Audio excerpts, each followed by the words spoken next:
Our next reader is Chip Dameron. His poem, Texas History Lesson, appears on the week of April 21st. So, Chip, come on up.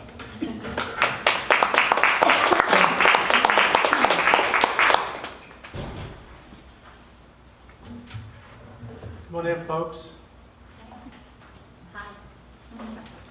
You've got two people just joining us. The two poems I'm going to be reading both have to do with place names in Texas, and the tones are very different, but I'll start with the one that's in the calendar, Texas History Lesson. And it goes like this. Fine driving south in April, scissor tails on telephone wires, bright coral swaths of Indian paintbrush along the roadside, mesquites boasting their chartreuse vigor. Nixon comes and goes quickly, 1 mile square of pickups beside modest homes, and Mustang Stadium, big enough to hold all 2,200 on football Fridays. Some 17 miles farther south, halfway to Kennedy, new caliche roads lead to dozens of fracking operations. Fat cylindrical storage tanks, skinny towers, flaring burn-off gases, saltwater disposal wells threatening the groundwater. Disinterested cows graze the fields.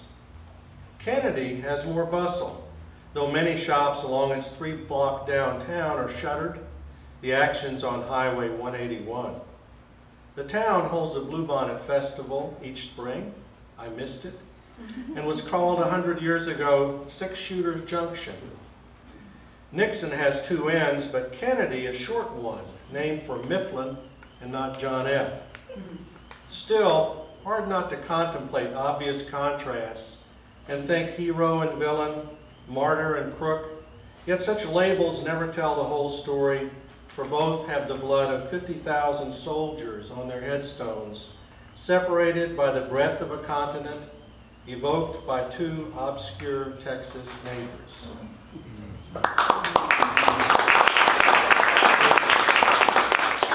Now this one's a lighter poem.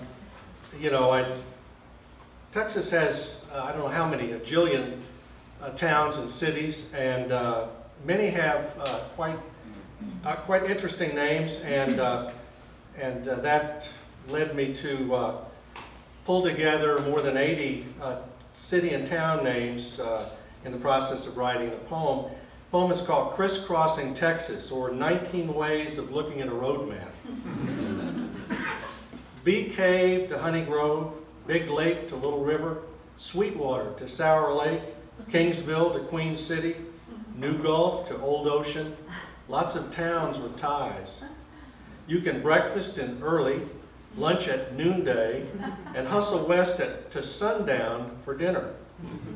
Caution light in the panhandle. Avoid an endless yo-yo between loop and circle back. Artists, load up your palettes with rich hues from Amarillo, orange, black, blanco, and silver, plus side stops in Blue Ridge, Brownwood, Red Rock, and Goldsboro. History buffs might opt to zigzag through 23 presidential towns, including Washington and Jefferson, Lincoln and Roosevelt, Reagan and Johnson City. Woodworkers rejoice. There's fine lumber from live oak to red oak, white oak to lone oak, cottonwood to mesquite, magnolia to pine forest. You can follow the money from dime box to dinero.